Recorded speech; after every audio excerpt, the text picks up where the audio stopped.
जी के इनसाइट में आपका स्वागत है और आज हम डिस्कस करेंगे मार्च सेकेंड वीक के करंट अफेयर्स। तो चलिए शुरू करते हैं। तो पहला क्वेश्चन है, विच world kidney day was observed on 11th March this year, what was it's theme. तो इस वर्ष 11 मार्च को विश्व गुर्दा दिवस मनाया गया। इसका जो है विषय क्या था। आपके ऑप्शंस है, पहला ऑप्शन है kidney health for everyone everywhere, दूसरा ऑप्शन है विमेन्स हेल्थ, तीसरा ऑप्शन है किडनी डिजीज एंड ओबेसिटी, चौथा ऑप्शन है living well with kidney disease. तो इसका राइट आंसर क्या होगा। इसका राइट आंसर होगा इसका चौथा ऑप्शन जो है living well with kidney disease. तो जो वर्ल्ड किडनी डे है हर साल मार्च की सेकंड थर्सडे को मनाया जाता है और इस साल जो है सेकंड थर्सडे 11 तारीख को पड़ा, तो इस बार जो है ये 11th मार्च को मनाया गया। अगला क्वेश्चन देखते हैं, which app has been launched in order to facilitate the one nation one ration card system in the country. तो देश में one nation one ration card प्रणाली की सुविधा के लिए कौन सा ऐप लॉन्च किया गया है। आपके ऑप्शंस है, पहला ऑप्शन मेरा राशन, दूसरा ऑप्शन अपना राशन, तीसरा ऑप्शन सबका राशन, चौथा ऑप्शन हमारा राशन। तो इसका राइट आंसर क्या होगा। इसका राइट आंसर होगा मेरा राशन। तो क्योंकि इसमें one nation one ration card का नाम आया है तो इससे रिलेटेड कुछ इन्फॉर्मेशन देख लेते हैं। तो one nation one ration card system जो है ये 1 अप्रैल 2019 को लॉन्च किया गया था और स्टार्टिंग में ये पायलट बेसिस पे 4 स्टेट्स में लॉन्च हुआ था। और ये बेसिकली इस सिस्टम में क्या है कि कोई भी जो आदमी है वो अगर एक स्टेट से दूसरी स्टेट जाता है काम की तलाश में, तो जो वो राशन कार्ड घर में यूज़ करता है उसी राशन कार्ड से वो दूसरी स्टेट में भी सस्ता सब्सिडाइज्ड राशन ले सके। इसीलिए ये जो है ये सिस्टम लाया गया था। और इस सिस्टम और ये बेसिकली जो है ये फूड सिक्योरिटी प्रोवाइड करने के लिए लाया गया है जो कि फूड सिक्योरिटी एक्ट में आता है। तो ये आपको इससे रिलेटेड इंफॉर्मेशन याद रखनी है और ये भी है कि ये अभी मार्च 2021 तक जो है 17 स्टेट्स में लागू हो चुका है। तो चलिए अगला क्वेश्चन देखते हैं। An Indian American has been appointed the first VP COO of New York federal bank, what is his her name. एक भारतीय अमेरिकी को न्यूयॉर्क फेडरल बैंक का पहला वीपी सीओओ नियुक्त किया गया है। इसका नाम उनका नाम क्या है। आपके ऑप्शन है, पहला ऑप्शन है नौरसीन कौर, दूसरा ऑप्शन है अमरीश पटेल, तीसरा ऑप्शन है अभिषेक सेन, चौथा ऑप्शन है यासीन मलिक। तो इसका राइट आंसर क्या होगा। इसका राइट आंसर होगा नौरसीन कौर और ये है नौरसीन कौर। तो अगला क्वेश्चन देखते हैं। International women day is celebrated every year on 8th March, what was it's theme this year. तो अंतर्राष्ट्रीय महिला दिवस हर साल 8 मार्च को मनाया जाता है। इस साल इसकी थीम क्या थी। तो आपका ऑप्शन है, पहला ऑप्शन है चूज टू चैलेंज, दूसरा ऑप्शन है I am generation equality realizing women's rights, तीसरा ऑप्शन है women in leadership achieving an equal future in a कोविड-19 वर्ल्ड, चौथा ऑप्शन है time is now rural and urban activists transforming women's lives. तो इसका right answer क्या होगा। इसका राइट आंसर होगा थर्ड ऑप्शन जो है women in leadership achieving an equal future in a कोविड-19 वर्ल्ड। अगला क्वेश्चन है, what is the rate of interest on provident fund deposits for the financial year 2020-21 as notified by EPFO. तो EPFO द्वारा अधिसूचित वित्त वर्ष 2020-21 के लिए भविष्य निधि जमा पर ब्याज दर क्या है। आपके ऑप्शन है, पहला ऑप्शन है 8%, दूसरा ऑप्शन है 8.5%, तीसरा ऑप्शन है 8.7%, चौथा ऑप्शन है 8.8%। तो इसका राइट आंसर क्या होगा। इसका राइट आंसर होगा 8.5%। क्योंकि ईपीएफओ का नाम आया है यहाँ पे, तो ईपीएफओ की फुल फॉर्म क्या है। इसकी फुल फॉर्म है एम्प्लॉय प्रोविडेंट फंड ऑर्गेनाइजेशन और जो इसके हेडक्वार्टर्स है वो कहाँ है, न्यू दिल्ली में है। और जो इसके सीईओ है जिन्हें सेंट्रल प्रोविडेंट फंड ऑफिसर का के नाम से कहा जाता है, वो कौन है? सुनील भारथिल। तो सुनील भारथिल जी जो है इसके सेंट्रल प्रोविडेंट फंड ऑफिसर हैं। तो अगला क्वेश्चन देखते हैं, what is the theme of world book fair 2021? तो विश्व पुस्तक मेला 2021 का विषय क्या है? आपके ऑप्शन है, पहला ऑप्शन विविध भारत, डाइवर्स इंडिया। दूसरा ऑप्शन है नेशनल एजुकेशन पॉलिसी 2020। तीसरा ऑप्शन है book fair for readers with special needs. चौथा ऑप्शन है indigenous voices mapping India's folks and tribals. तो इसका राइट आंसर क्या होगा? इसका राइट आंसर होगा सेकंड ऑप्शन जो है नेशनल एजुकेशन पॉलिसी 2020। और इससे रिलेटेड आपको ये भी याद रखना है एक इन्फॉर्मेशन, ये हर साल जो है ये न्यू दिल्ली में मनाया जाता है। और इस साल जो है इसमें 160 पब्लिशर्स जो थे, जो 15 कंट्रीज से थे, उन्होंने पार्टिसिपेट किया। और इस साल ये टोटली वर्चुअल था, क्योंकि इस बार जो है कोरोना महामारी की वजह से ये जो है वर्चुअल कराना पड़ा। तो अगला क्वेश्चन देखते हैं, first milk ATM has been installed at which place? तो प्रथम मिल्क एटीएम किस स्थान पर स्थापित किया गया है? आपके ऑप्शन है मध्य प्रदेश, गुजरात, राजस्थान या फिर जम्मू एंड कश्मीर। तो इसका राइट आंसर क्या होगा? इसका राइट आंसर होगा जम्मू एंड कश्मीर। तो जम्मू एंड कश्मीर में ये कहाँ खोला गया है? पुलवामा में। इससे रिलेटेड एक छोटी सी स्टोरी भी है, वो बताता हूँ मैं आपको कि क्या है कि एक मिल्क के बिजनेसमैन थे, तो वो हर रोज जो है साउथ कश्मीर से श्रीनगर को मिल्क सप्लाई करते थे। तो मिल्क सप्लाई करते करते जो है उनके जो दूध की है दही बन जाती थी, तो इस वजह से उनको नुकसान हो रहा था। तो फिर उन्होंने थोड़ी एक नई नई चीज़ ट्राई की, और उसमें उन्होंने क्या किया कि एक तरकीब लड़ाई, और उसमें क्या किया कि उन्होंने एक मिल्क एटीएम खोले अपने गांव के आसपास। और इस मिल्क एटीएम में क्या है, लोग ज़रूरत अनुसार जो है मिल्क ले सकते हैं इस मिल्क वेंडिंग मशीन से। तो ये है, तो ये कहाँ खोली गई है? पुलवामा में। कहाँ? जम्मू कश्मीर में। और जम्मू कश्मीर में कहाँ? पुलवामा में। अगला क्वेश्चन है, India's first forest healing centre has been launched in which state? तो भारत का पहला वन चिकित्सा केंद्र किस राज्य में शुरू किया गया है? आपके ऑप्शन है, पहला ऑप्शन उत्तराखंड, दूसरा ऑप्शन मध्य प्रदेश, तीसरा ऑप्शन कर्नाटका, चौथा ऑप्शन तमिलनाडु। तो इसका राइट आंसर क्या होगा? इसका राइट आंसर होगा उत्तराखंड। तो उत्तराखंड में कहाँ खोला गया है? ये रानीखेत में। तो इससे रिलेटेड और भी स्टडीज आ चुकी है पहले, जिसमें क्या देखा गया है कि अगर आप किसी पेड़ को हग करते हो, तो जो पेड़ की जो है जो मॉलिक्यूलर वाइब्रेशंस होती हैं अंदर, उन वाइब्रेशंस से जो क्या है आपकी बॉडी में जो है, ह्यूमन बॉडी में है जो है हार्मोन्स रिलीज होते हैं, जैसे डोपामीन और एंडोर्फिन्स, जिसकी वजह से क्या होता है, बॉडी रिलैक्स होती है। तो ये भी उसी आधार पे खोला गया है। और ये कहाँ खोला गया है? ये रानीखेत में खोला गया है, उत्तराखंड में। अगला क्वेश्चन है, Unnati programme has been launched by which bank? तो उन्नति कार्यक्रम किस बैंक द्वारा शुरू किया गया है? तो आपके ऑप्शन है HDFC bank, axis bank, SBI bank या PNB बैंक। तो इसका राइट आंसर क्या होगा? इसका राइट आंसर होगा HDFC बैंक।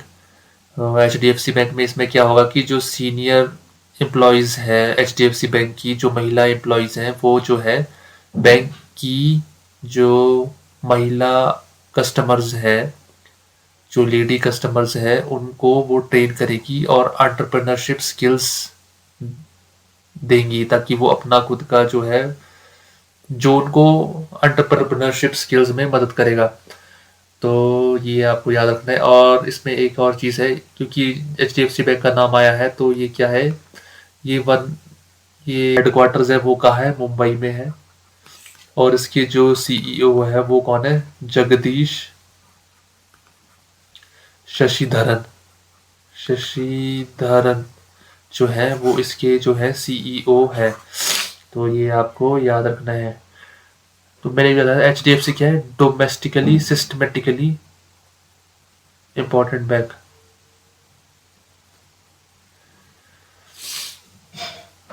अगला क्वेश्चन है dynasty to democracy the untold story of Smriti Irani triumph was launched recently, who is the author of the book. तो dynasty of democracy the untold story of Smriti Irani triumph हाल ही में प्रकाशित हुई इस पुस्तक के लेखक कौन है? आपके ऑप्शन है मोहित चावला, सुधीर शर्मा, अनंत विजय या फिर सुरजीत कक्कड़। तो इसका राइट आंसर क्या होगा? इसका राइट आंसर होगा अनंत विजय। तो अनंत विजय जो है इसके ऑथर है, और ये बेसिकली क्या है इसमें, ये स्मृति ईरानी की जर्नी पे है जो 2014 के इलेक्शंस से लेकर 2019 में जो इलेक्शंस हुए थे, तब 2014 से 2019 की जर्नी रही इनकी इलेक्शंस की। तो 2014 में अमेठी में इन्होंने इलेक्शन लड़ा था और राहुल गांधी को टक्कर दी थी। उस टाइम ये हार गई थी वहां पे अमेठी में, मगर 2019 में दोबारा इन्होंने इलेक्शन लड़ा अमेठी से, और फिर इन्होंने क्या है राहुल गांधी को उन्हीं की कॉन्स्टिट्यूएंसी से उनको हरा दिया और 55,000 वोट्स के मार्जिन से हराया।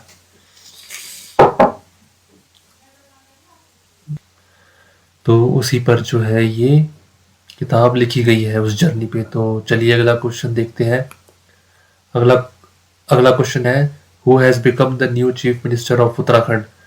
तो उत्तराखंड के नए मुख्यमंत्री कौन बने हैं? आपके ऑप्शंस है त्रिवेंद्र सिंह रावत, धन सिंह रावत, सतपाल महाराज या फिर तीरथ सिंह रावत। तो इसका राइट आंसर क्या होगा? इसका राइट आंसर होगा तीरथ सिंह रावत। और जो है ये किसकी जगह पे आए हैं नए सीएम? ये त्रिवेंद्र सिंह रावत की जगह आए हैं, जिन्होंने अभी अभी रिजाइन किया। अगला क्वेश्चन है which country has successfully launch the first military exercise in space.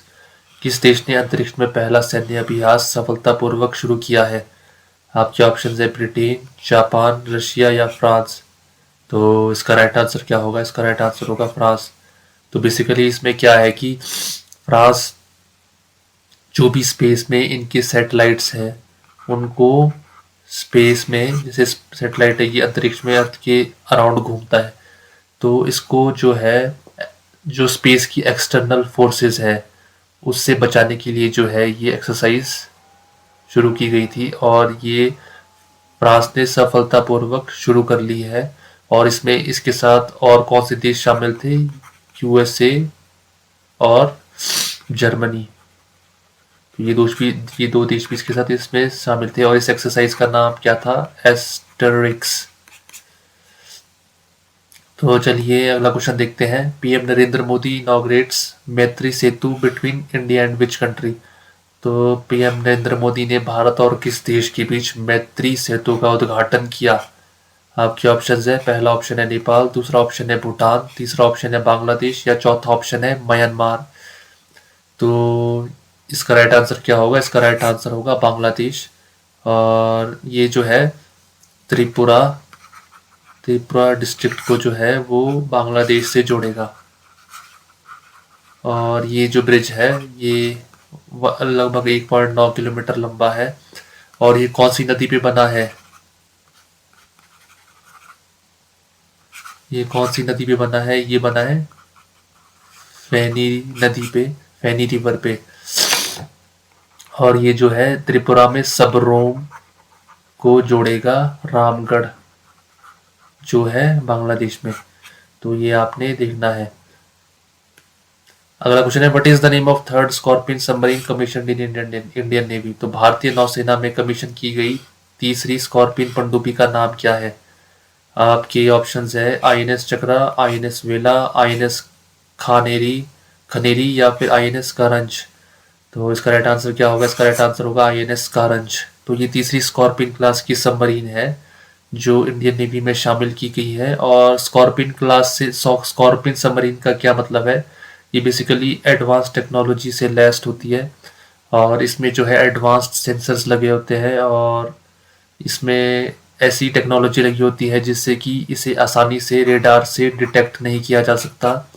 और ये जो है मिसाइल भी लॉन्च कर सकती है सरफेस टू सरफेस। तो ये काफ़ी एडवांस्ड होती है। तो ये आपको इससे रिलेटेड इंफॉर्मेशन ध्यान रखनी है। और अगला क्वेश्चन देखते हैं what is India's rank in 2021 freedom of economic index. तो 2021 के आर्थिक सूचकांक में भारत की रैंक क्या है? आपके ऑप्शंस है, पहला ऑप्शन है 101, दूसरा ऑप्शन 110, तीसरा ऑप्शन 121, चौथा ऑप्शन 122। तो इसका राइट आंसर क्या होगा? इसका राइट आंसर होगा 121। तो जो है ग्लोबली जो है इंडिया का रैंक 121 121 है, और जो एशिया पैसिफिक रीजन में है उसमें जो है 40th है। और इसमें टॉप किसने किया है? सिंगापुर ने। तो ये आपको ध्यान रखना है। अगला क्वेश्चन है, who will be conferred with 2021 film archive award by the international federation of film archives at a virtual ceremony scheduled to take place on March 19 2021। तो 19 मार्च 2021 को होने वाले एक आभासी समारोह में international federation of film archives द्वारा 2021 फिल्म आर्काइव अवार्ड से किसे सम्मानित किया जाएगा? आपके ऑप्शंस है, पहला ऑप्शन है शत्रुघ्न सिन्हा, दूसरा ऑप्शन है अमिताभ बच्चन, तीसरा ऑप्शन है हेमा मालिनी, चौथा ऑप्शन है अनिल कपूर। तो इसका राइट आंसर क्या होगा? इसका राइट आंसर होगा अमिताभ बच्चन। क्वेश्चन है, who has been conferred with BBC Indian sports person of the year award. तो BBC Indian sports person of the year पुरस्कार से किसे सम्मानित किया गया है? आपकी ऑप्शंस है, पीवी सिंधु, मैरी कॉम, नीरज चोपड़ा या फिर कोनेरू हम्पी। तो इसका राइट आंसर क्या होगा? इसका राइट आंसर होगा कोनेरू हम्पी। तो कोनेरू हम्पी जो है इन्हें Indian sports person of the year, BBC Indian sports person of the year का अवार्ड मिला है। और ये क्या है? फेमस चेस प्लेयर है, और ये है कोनेरू हम्पी। अगला क्वेश्चन है, who has been appointed as the chairman of panel of external auditors of UN. तो संयुक्त राष्ट्र के बाहरी लेखा परीक्षकों के पैनल के अध्यक्ष के रूप में किसे नियुक्त किया गया है? आपके ऑप्शन है, टी.एन. चतुर्वेदी, गिरीश चंद्र मुर्मू, ज्ञान प्रकाश या सीजी सोमिया। तो इसका राइट आंसर क्या होगा? इसका राइट आंसर होगा गिरीश चंद्र मुर्मू। तो गिरीश चंद्र मुर्मू है जो ये पहले जो थे ये जम्मू कश्मीर के लेफ्टिनेंट गवर्नर थे, और जम्मू कश्मीर यूनियन टेरिटरी के पहले लेफ्टिनेंट गवर्नर। उसके बाद ये सीएजी बने, कंपेट्रल ऑडिटर जनरल, और अब ये chairman of panel of external auditors of UN भी बन चुके हैं। तो ये आपको याद रखना है। अगला है, the joint military exercise called डस्टलिक 2 commenced on March 10, 2021 in Ranikhet Uttarakhand between India and which country. तो भारत और किस देश के बीच रानीखेत उत्तराखंड में 10 मार्च 2021 को डस्टलिक 2 नामक संयुक्त सैन्य अभ्यास शुरू किया गया? आपके ऑप्शन है, ताजिकिस्तान, उज्बेकिस्तान, कजाकिस्तान या तुर्कमेनिस्तान। तो इसका राइट आंसर क्या होगा? इसका राइट आंसर होगा उज्बेकिस्तान। तो ये कहाँ हुई थी? उत्तराखंड में रानीखेत में। और ये आपने याद कैसे रखना है? डस्ट लीग इंडिया और उज्बेकिस्तान के बीच में होती है।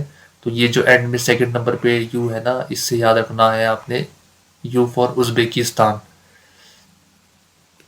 अगला क्वेश्चन है, what is India's rank in UNCTAD's technology and innovation report 2021। तो यूएनसीटीएडी की प्रौद्योगिकी और नवाचार रिपोर्ट 2021 में भारत का रैंक क्या है? आपके ऑप्शंस है 43, 57, 54 या 66। तो इसका राइट आंसर क्या होगा? इसका राइट आंसर होगा 43। तो भारत ने क्या है, बड़ी लंबी छलांग लगाई है 65 रैंक की। तो पहले 108 थी, उसके बाद अब कितनी हो गई है? ये 43rd हो गई है। 108 से 43rd रैंक पे आ चुका है। और यूएनसीटीएडी का नाम आया तो इसकी फुल फॉर्म देख लेते हैं। तो यूएनसीटीएडी की फुल फॉर्म क्या है? United Nations conference on trade and development. और इसके हेडक्वार्टर कहाँ है? Geneva, Switzerland. ठीक है। और जो इसके हेड है इजाबेल ड्यूरेंट। तो ये थी से रिलेटेड इंपॉर्टेंट इंफॉर्मेशन। तो चलिए अगला क्वेश्चन देखते हैं।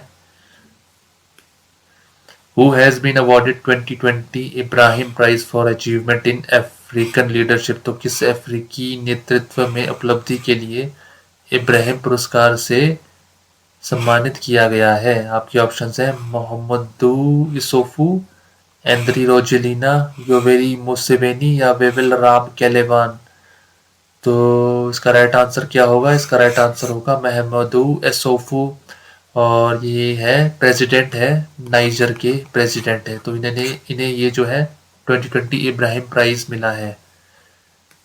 अगला क्वेश्चन है RBI has removed PCA restriction from which bank? तो आरबीआई ने जो है वो पीसीए प्रतिबंध हटाया है, तो आपको बताना है वो कौन सा बैंक है जिससे ये प्रतिबंध हटाया है। आपके ऑप्शन है bank of Maharashtra, yes bank, IDBI bank या फिर जम्मू एंड कश्मीर बैंक। तो इसका राइट आंसर क्या होगा? इसका राइट आंसर होगा आईडीबीआई बैंक। तो यहाँ पे पीसीए का नाम आया, तो पीसीए का मतलब होता है प्रॉम्प्ट करेक्टिव एक्शन, और ये बेसिकली आरबीआई लगाता है उन बैंक पे जिनका एनपीए काफ़ी ज़्यादा हो जाता है। और रिस्ट्रिक्शन में क्या होता है इस रिस्ट्रिक्शन में कि जो बैंक है वो नई ब्रांचेस नहीं खोल सकता अपनी, और ना ही नई हायरिंग कर सकता है लोगों की, और जो है ये आगे जो है लोन भी एक्सटेंड नहीं कर सकता अपने कस्टमर्स को। तो इस तरह की कुछ रिस्ट्रिक्शंस लगती हैं पीसीए में, और ये पीसीए रिस्ट्रिक्शन जो है अब हटा दी गई है किस बैंक से? आईडीबीआई बैंक से। तो अगला क्वेश्चन देखते हैं Aqua Connect has partnered with which bank to provide credit access to farmers under KCC? KCC मतलब किसान क्रेडिट कार्ड। तो एक्वा कनेक्ट ने केसीसी के तहत किसानों को ऋण पहुंच प्रदान करने के लिए किस बैंक के साथ साझेदारी की है? तो आपके ऑप्शंस है पहला ऑप्शन है एसबीआई, दूसरा ऑप्शन है बीओबी, तीसरा ऑप्शन है आईसीआईसीआई और चौथा ऑप्शन है एचडीएफसी। तो इसका राइट आंसर क्या होगा? इसका राइट आंसर होगा BOB, bank of Baroda. Bank of Baroda का नाम आया है तो बैंक ऑफ बड़ौदा से रिलेटेड इंपॉर्टेंट इंफॉर्मेशन देखते हैं। तो इसका हेडक्वार्टर कहाँ है? वडोदरा। और जो है, और अभी ये भी आपको याद रखना है कि इसमें जो है दो बैंकों का विलय हुआ था, मर्जर हुआ था। तो वो कौन से थे? एक तो था देना बैंक और दूसरा था विजय बैंक। तो इन दोनों का मर्जर हुआ था बैंक ऑफ बड़ौदा के साथ, तो वो भी आपको ध्यान रखना है। तो ये है। अगला क्वेश्चन है who has been appointed as the new chief statistician of India? तो भारत के नए मुख्य सांख्यिकीविद के रूप में किसे नियुक्त किया गया है? आपके ऑप्शन है Shri Praveen Shrivastava, doctor GP Samanta, TCA Anand या वंदना मारावाहा। तो इसका राइट आंसर क्या होगा? इसका राइट आंसर होगा श्री प्रवीण श्रीवास्तवा। अगला क्वेश्चन है which Indian celebrity has been listed in the 2021 young global leaders forum by world economic forum? तो वर्ल्ड इकोनॉमिक फोरम द्वारा 2021 यंग ग्लोबल लीडर्स फोरम में किस भारतीय हस्ती को सूचीबद्ध किया गया है? तो आपके ऑप्शन है आलिया भट्ट, अनुष्का शर्मा, कृति सनोन या फिर दीपिका पादुकोण। तो इसका राइट आंसर क्या होगा? इसका राइट आंसर होगा दीपिका पादुकोण। अगला क्वेश्चन है which the Dutch inventor of the cassette tape has passed away at the age of 94 years, what was his name? तो कैसेट टेप के डच आविष्कारक का 94 वर्ष की आयु में निधन हो गया, उनका नाम क्या था? तो इसका राइट आंसर आपको आपके ऑप्शंस है लो ऑटन्स, एन जेनसन, बोयान स्लेट या पीटर वैन वीस। तो इसका राइट आंसर क्या होगा? इसका राइट आंसर होगा लो ऑटन्स। अगला क्वेश्चन है who among the following has been appointed as the MD and CEO of asset reconstruction company limited? तो निम्नलिखित में से किसे asset reconstruction company India limited की एमडी और सीईओ के रूप में नियुक्त किया गया है? तो आपके ऑप्शन है गौरव शर्मा, अरुण ठक्कर, अमरजीत सिंह या पल्लव मोहपात्रा। तो इसका राइट आंसर क्या होगा? इसका राइट आंसर होगा पल्लव मोहपात्रा। तो एसेट रिकंस्ट्रक्शन कंपनी बेसिकली ये होता है इसमें कि ये जो एनपीए बन चुकी थी, एनपीए बन चुकी होती है जो कंपनीज जिनका एनपीए ज़्यादा हो चुका होता है, तो उन कंपनियों की ये एनपीए को खरीदती है और फिर बाद में ये जो है उसकी जो है नीलामी करती है। तो मान लीजिए कि कोई कंपनी है, उसका एनपीए ज़्यादा हो गया है, तो एनपीए ज़्यादा होने के बाद जब जो है उस कंपनी को जो है नीलाम कर दिया जाता है, किसके द्वारा, तो वो किया जाता है एसेट रिकंस्ट्रक्शन कंपनी के द्वारा, याद रखना है। तो which Indian wrestler has successfully regained his world number 1 position after winning a second gold medal at Matteo Pellicone ranking series. तो किस भारतीय पहलवान ने मैट पेलिकॉन रैंकिंग में दूसरा स्वर्ण पदक जीतने के बाद अपनी दुनिया भर की नंबर 1 स्थिति को सफलतापूर्वक हासिल कर लिया है? आपके ऑप्शन है कुलदीप मलिक, गुरप्रीत सिंह, हरप्रीत सिंह या बजरंग पुनिया। तो इसका राइट आंसर क्या होगा? इसका राइट आंसर होगा बजरंग पुनिया, और ये है बजरंग पुनिया। अगला ऑप्शन है who has launched wheels of love to support parenthood. तो पितृत्व का समर्थन करने के लिए व्हील्स ऑफ लव किसने लॉन्च किया है? आपके ऑप्शन है Honda motors, Tata motors, Maruti Suzuki या किया मोटर्स। तो इसका राइट आंसर क्या होगा? इसका राइट आंसर होगा टाटा मोटर्स। अगला क्वेश्चन है which state is going to bid for 2048 Olympics. तो 2048 ओलंपिक के लिए कौन सा राज्य बोली लगाने जा रहा है? आपके ऑप्शन है उड़ीसा, कर्नाटका, पुडुचेरी या दिल्ली। तो इसका राइट आंसर क्या होगा? इसका राइट आंसर होगा दिल्ली। तो दिल्ली जो है वो 2048 ओलंपिक्स के लिए बिड करेगा, और इसी तरह का प्रस्ताव जो है इन्होंने अपने बजट में भी पेश किया था। ठीक है, अगला क्वेश्चन देखते हैं। OECD has revised its forecast for Indian economy to how much. तो OECD ने भारतीय अर्थव्यवस्था के लिए अपने पूर्वानुमान को कितना संशोधित किया है? आपकी ऑप्शन है 11%, 11.5%, 12% या 12.2%। तो इसका राइट आंसर क्या होगा? इसका राइट आंसर होगा 12.2%। OECD का नाम आया है तो OECD से रिलेटेड इंफॉर्मेशन देखते हैं। OECD की फुल फॉर्म क्या होती है? ऑर्गेनाइजेशन फॉर इकोनॉमिक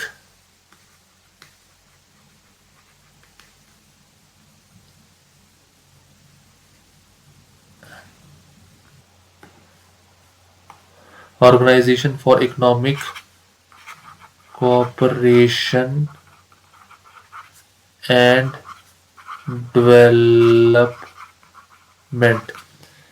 ठीक है, और इसका हेडक्वार्टर्स कहाँ है? इसका हेडक्वार्टर्स है पेरिस, फ्रांस में।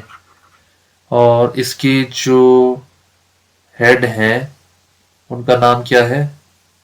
तो इसकी जो हेड है उनका नाम है मैथियस कॉरमैन। मैथियस कॉरमैन। ठीक है, तो अगला क्वेश्चन देखते हैं। Which state has announced that it will build a separate Mission Shakti department to empower self help groups. तो किस राज्य ने घोषणा की है कि वह स्वयं सहायता समूहों को सशक्त बनाने के लिए एक अलग मिशन शक्ति विभाग का निर्माण करेगा? तो आपके ऑप्शन है तेलंगाना, उड़ीसा, तमिलनाडु या कर्नाटका। तो इसका राइट आंसर क्या होगा? इसका राइट आंसर होगा उड़ीसा। तो उड़ीसा के सीएम कौन है? नवीन पटनायक। और उन्होंने इस सेपरेट जो अलग से मिशन शक्ति डिपार्टमेंट को जो है बनाने का प्लान किया है। और इसमें क्या होगा कि जो इस प्लान से है 70 लाख महिलाएं हैं जो 6 लाख सेल्फ हेल्प ग्रुप से जुड़ी है, उनको जो है ये मदद करेगा, ये मिशन शक्ति डिपार्टमेंट। और ये पहली स्टेट है जिसने इस तरह का डिपार्टमेंट बनाने का जो है वो अनाउंसमेंट की है। Who has been elected as the new president of International Olympic Committee। तो अंतर्राष्ट्रीय ओलंपिक नए अध्यक्ष के रूप में किसे चुना गया है? तो आपकी ऑप्शंस है एंडी रॉजर्स, केविन कचर, थॉमस बैच या फिर एंड्रयू सॉमस। तो इसका राइट आंसर क्या होगा? इसका राइट आंसर होगा थॉमस बैच। और ये थॉमस बैच जो है दोबारा से री इलेक्ट किया गया है इंटरनेशनल ओलंपिक कमेटी की प्रेसिडेंट के रूप में, और ये 2025 तक जो है इस कमेटी के जो है हेड बने रहेंगे, प्रेसिडेंट बने रहेंगे। तो इसी के साथ जो है ये मार्च सेकेंड वीक के करंट अफेयर्स समाप्त होते हैं। Thank you for watching.